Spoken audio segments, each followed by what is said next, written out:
Discover the unparalleled beauty of Kanab, Utah, the heart of the parks, and the ultimate base camp for your national park adventures. Kanab, Utah offers easy access to not one, not two, but three of America's most iconic national parks. Explore the majestic Grand Canyon, hike the stunning trails of Zion, and witness the awe-inspiring landscapes of Bryce Canyon. All just a stone's throw away from Kanab. But Kanab is more than just a gateway. Locals call it the Little Hollywood. It's a charming town with a vibrant community. So whether you're an outdoor enthusiast, a nature lover, or a curious traveler, Kanab welcomes you to make unforgettable memories in the heart of the parks. Plan your journey to Kanab today at visitkanabutah.com. Your gateway to endless adventures starts here. Welcome to the Human Capital Innovations Podcast. We're your source for personal, professional, and organizational growth and development, where we share original research, explore industry trends, and interview executives and thought leaders from across the globe. We hope you join us often for practitioner-oriented content around all things related to leadership, HR, talent management, organizational development, and change management. Maximize your personal and organizational potential with Human Capital Innovations Podcast.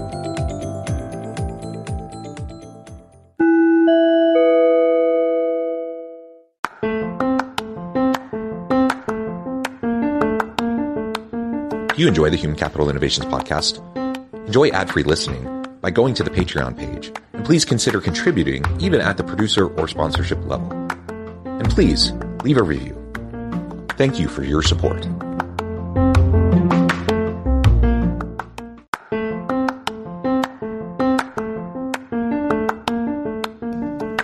Welcome to the Human Capital Innovations Podcast. In this HCI Podcast episode, I talk with Jaime Dun about how bad bosses are destroying employee happiness and what to do about it.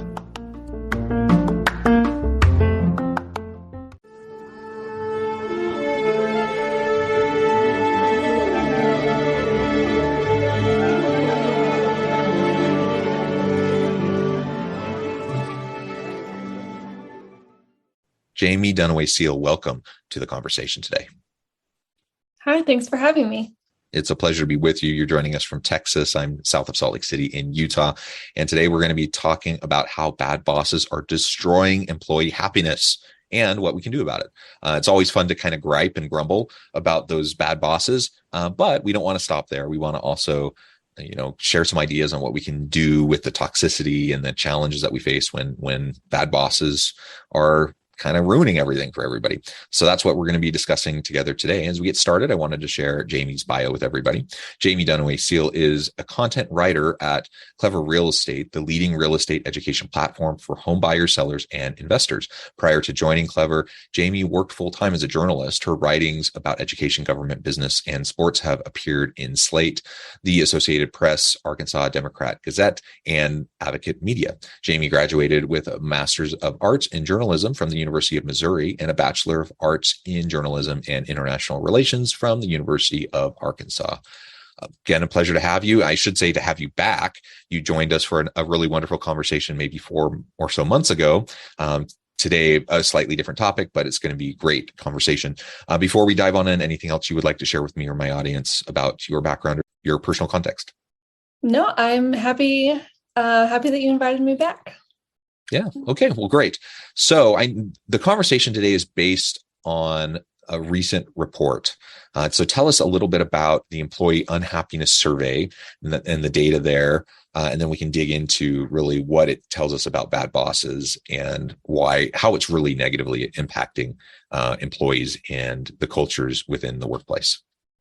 Right. So a few months ago, we talked about our Great Resignation survey about, people leaving the workplace, but we really wanted to dig in about why people were leaving, not just when and how they left, but the reasons behind it. So we came up with this survey and we found that bad bosses were the primary driver of people wanting to leave the workforce. Very good. And it really can be. And I've done a lot of research in this space myself over the last couple of decades. And one of the biggest drivers for employee dissatisfaction, disengagement, and ultimately, turnover intention and in turnover is the relationships in the workplace, relationships generally. So your relationships with your coworkers, but in particular with your boss. Who do you report to and how is that relationship?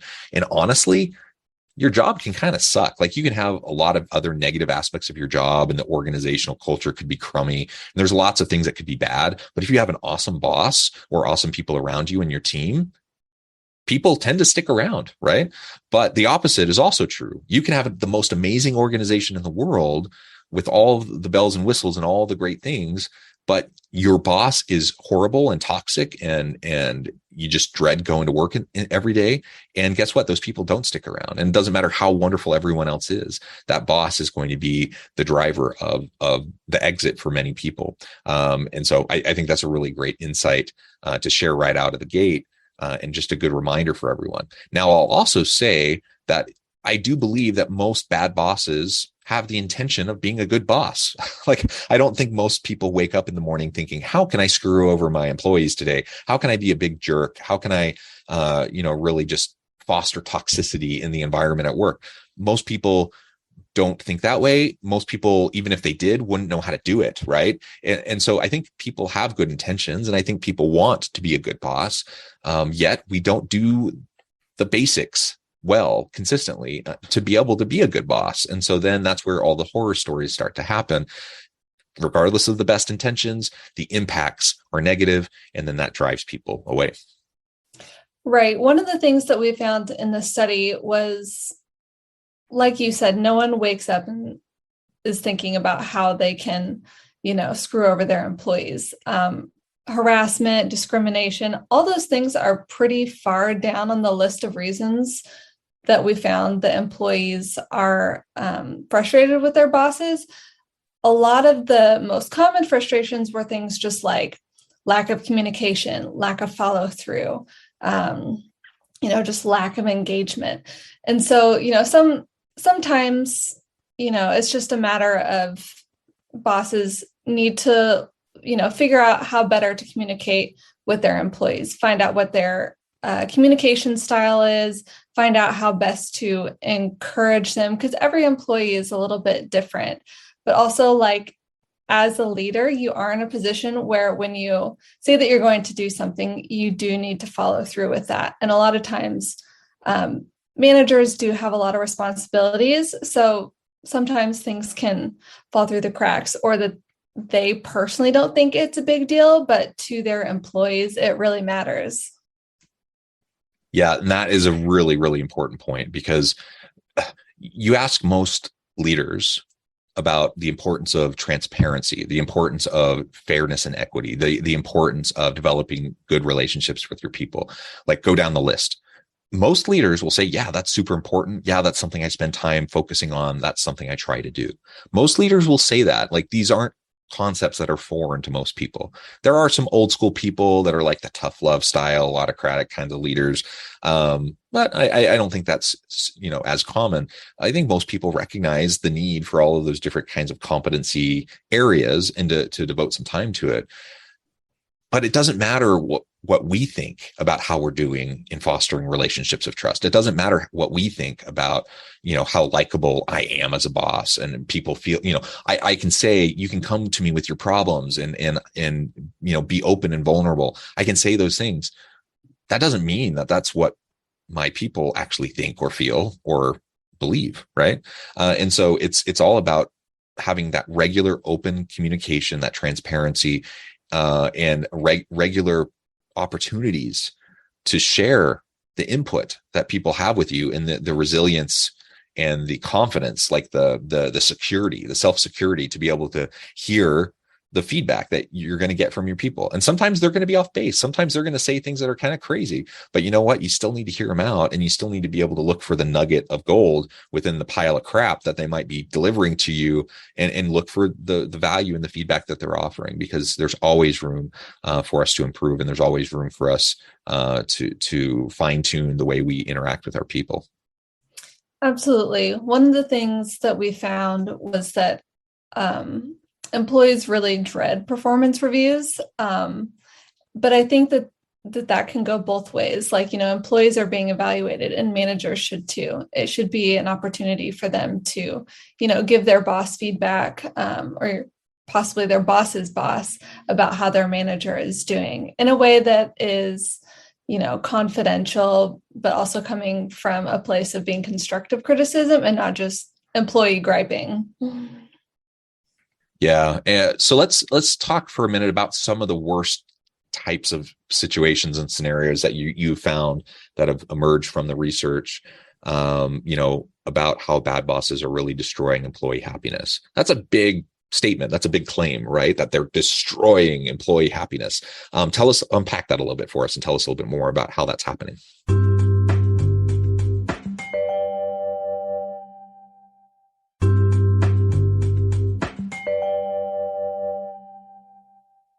Sure. Some of the most egregious things go back to communication, or the expectations that they have regarding communication, or like the lack thereof.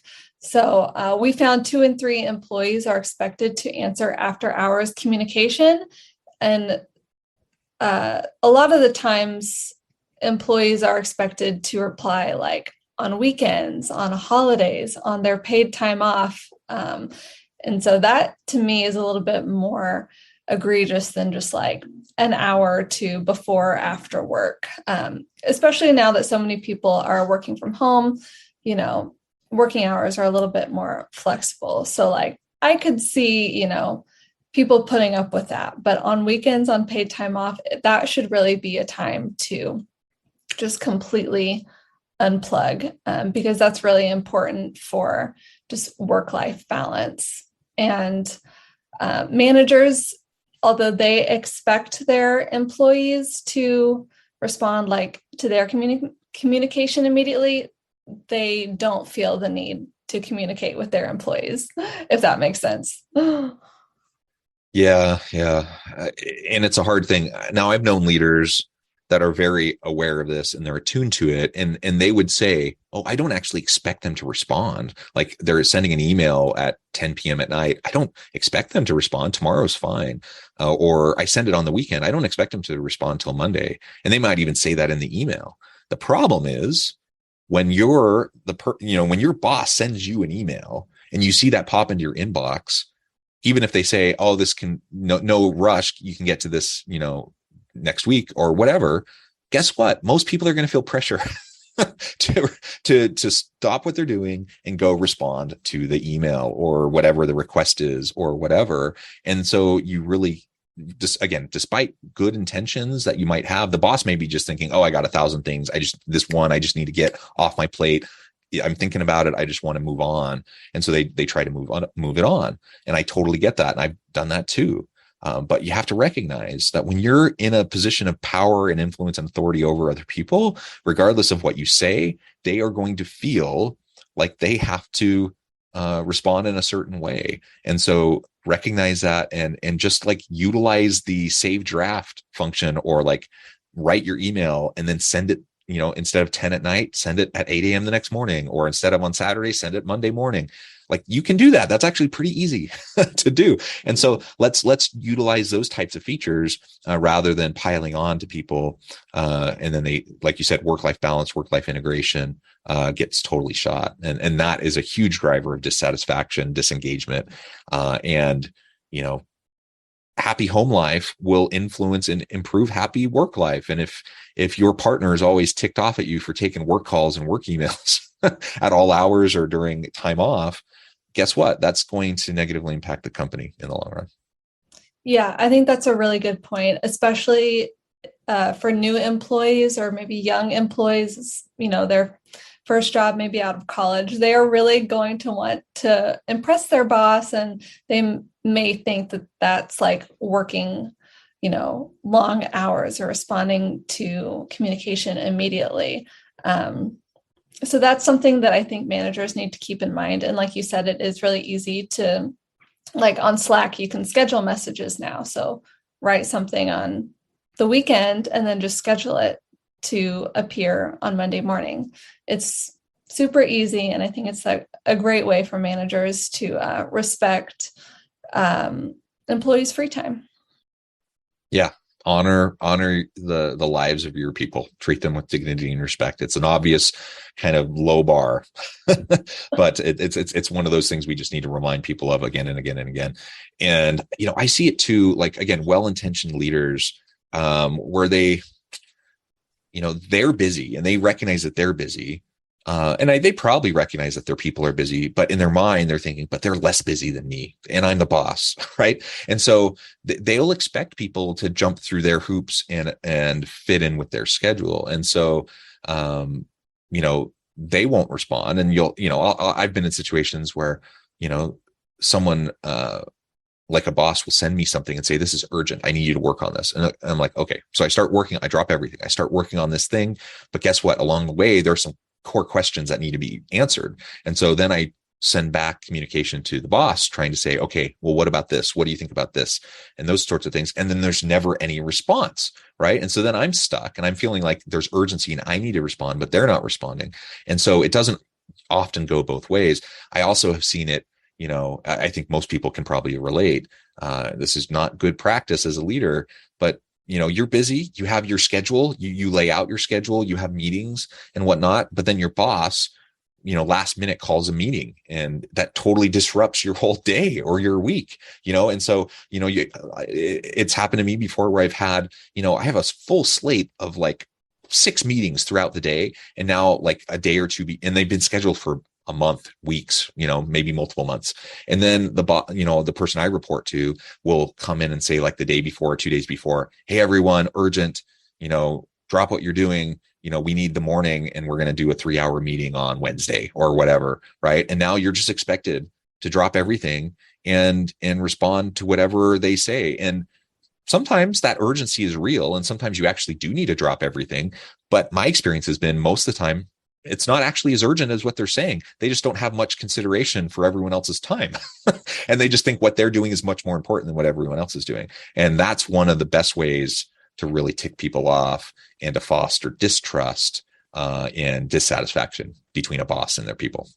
Right. And I think to talk about meetings is really interesting because that's one of the things that we asked about in our study is like, how long are you in meetings? And we found that 1 in 3 employees spend more than 4 hours a day in meetings. And that's a lot of time. So I think something that managers can be aware of is just like, does this meeting really need to be an hour? Can we shorten it to 30 minutes?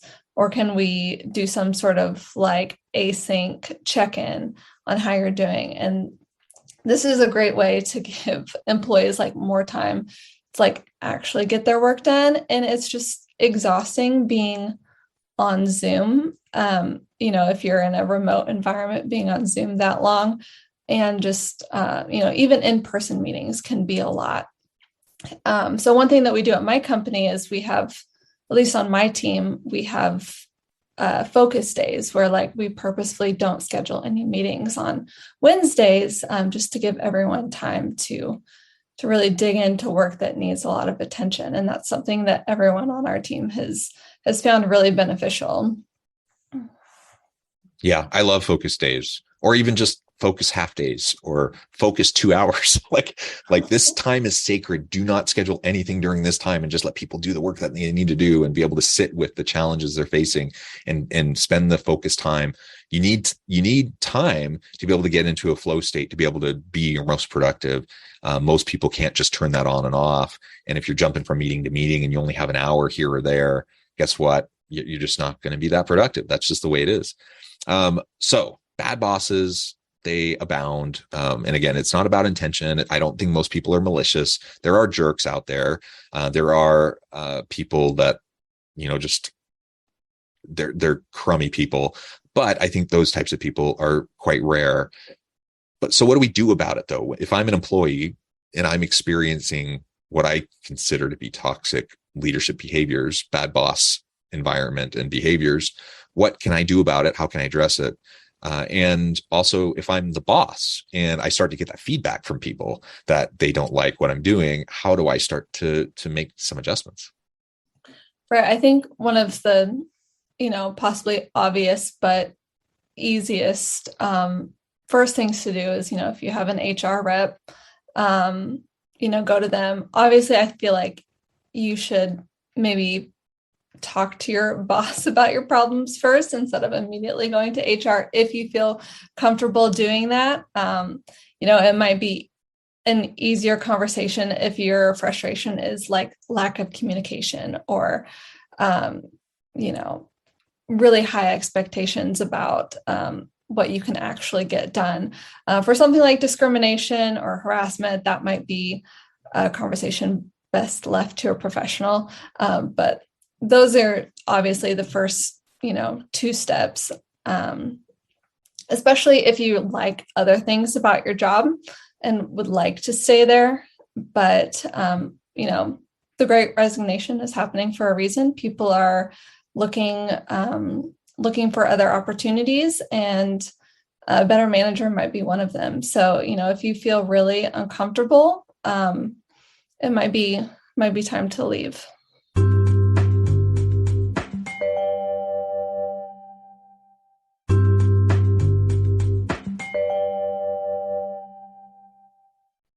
Yeah, and recognize the grass isn't always greener, but we also don't need to put up with toxicity. It's just like if you're in a toxic relationship or an abusive relationship, get out of there, right? You're probably not going to change someone who is constantly doing those types of negative things. But if your frustrations are lack of transparency, lack of communication, that the person's well-intentioned, that they're trying, that they're trying to grow and develop themselves. That's a big deal. And so work with them and help support them so they can improve, so that they have the energy and the time to be able to support you so you can improve, rather than just jumping ship. But anytime you find yourself in a really toxic environment, that's where the deck is just totally stacked against you. And particularly if you're dealing with any sort of actual discriminatory behaviors or abuse of any kind or exploitation, those are times where, it's time to really be looking elsewhere. And the nice thing is right now, the labor market, the way it is, that there are lots of opportunities, whether it's jumping to another company or, trying out the gig economy and hanging up your own shingle and doing your own thing. There's lots of opportunities for people. So I don't think we need to feel as stuck as perhaps maybe people felt in the past. Yeah. And something too, if, it's really just not working with your manager, ask someone else in your company if you could transfer to a different team where you wouldn't be directly under that person. I think that's it's at least worth trying if you don't want to leave and like other aspects of your job, you just have, some issues with your boss. But I think you bring up a good point too, that managers, sometimes they're new, sometimes they're still learning, and it is important to give them some grace. And if you have been at the company a long time, if you are a really experienced employee, I'm sure that they would, appreciate a feedback, especially like you said, most people are genuine. They really want to grow in their own roles professionally, and they want feedback about how they're doing and how to improve. Yeah, I truly believe that's true.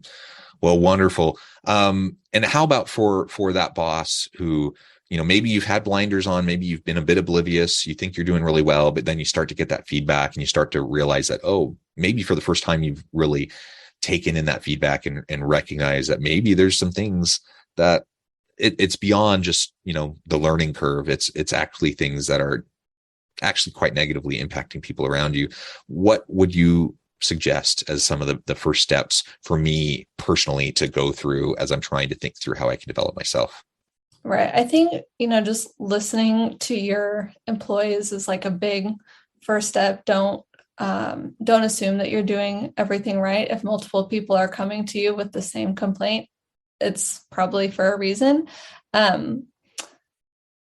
I think that most companies will probably have some sort of employee improvement plan, talk with your almost everyone has a manager. Talk with your own boss about ways to improve, get on some sort of plan, maybe bring in someone to co-lead beside you for a while. I think all of those are options. But also just, I think employees respond pretty well to managers who don't pretend like they have it all together. And, just an apology would go a long way. And just like genuine effort that you're trying to like make changes. I think employees will see that and respond to that and respect that. I do too. And it amazes me how few leaders feel like they can just like a basic apology, to just an acknowledgement. Like, yeah, this, even the kind of half apology of just saying, this wasn't my intention, but I really, truly am sorry that this happened and that it impacted you this way. Just being genuine about that is really important. And there's a variety of reasons why leaders don't do that. Sometimes they're concerned about legal liability issues if they admit fault. But what I find to be more often the issue is that they just feel like they have to puff out their chest and just demonstrate power, and they just need to be able to foster this image of infallibility, almost of that they have control and that they're doing things right. And if they admit to making mistakes, then there's cracks in that kind of image that they're trying to portray. The thing is, nobody buys that image. Like, no employee actually believes their boss is perfect or anywhere close to it. Nobody, people might be scared of their boss. And so if you use a fear-based tactic and, fear-based approach in how you manage your teams, that kind of, power control kind of a way of demeanor and of portraying yourself might be able to maintain that power and control. But in the modern workplace, with the types of teams that we have, where we need to empower our people, that kind of model of leadership just doesn't work. Nobody expects their boss to be perfect. Nobody expects their boss to always get it right. Everyone knows there's going to be mistakes. Nobody is thinking or buying it if you are trying to portray yourself as always right or on the right track. So just admit it. Just like have a psychologically safe environment where people can share their insights and where you can acknowledge, oh man, I messed that one up. Let's figure out what to learn from that. And now we can move forward. Just have that conversation with people. When you do that, it goes a really long way, that being genuine and vulnerable and giving other people to do the same. Well, Jaime, this has just been a really great conversation. I know at the time I'm going to have to let you go here in just a moment, but before we wrap things up, I wanted to give you a chance to share with me and my audience how they can get connected with you, find out more about your work, and then give us a final word on the topic for today. Yeah, absolutely. Anyone is welcome to send me an email at jamie.seal@movewithclever.com. You can also follow us on Twitter. Me personally, it's at Jamie_Dunaway. It's my maiden name. And then we also have at Clever Real Estate, at Real Estate Witch, which is our sister site that this study is published on. I think we've hit most of the highlights. Just as a final word, I think that everyone just needs to be genuine, be honest, but critical in a constructive way. Realize that everyone has stressful periods at work, and the best way to do it is to work as a team and together. So it's really important to just treat everyone with respect and create an environment that everyone can really use their talents. Because if employees don't feel comfortable and valued, then they're not gonna work at their best. Amen. Thank you so much, Jaime. It's been a real pleasure. I encourage my audience to reach out, get connected, find out more about what Jaime and her team can do for you.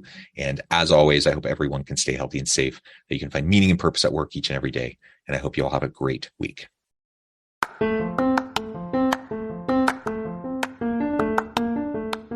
you enjoy the Human Capital Innovations podcast? Enjoy ad-free listening by going to the Patreon page. And please consider contributing even at the producer or sponsorship level. And please leave a review. Thank you for your support.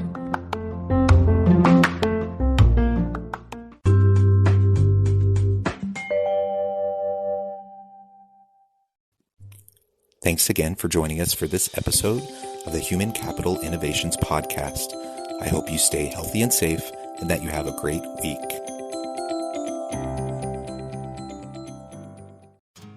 Discover the unparalleled beauty of Kanab, Utah, the heart of the parks, and the ultimate base camp for your national park adventures.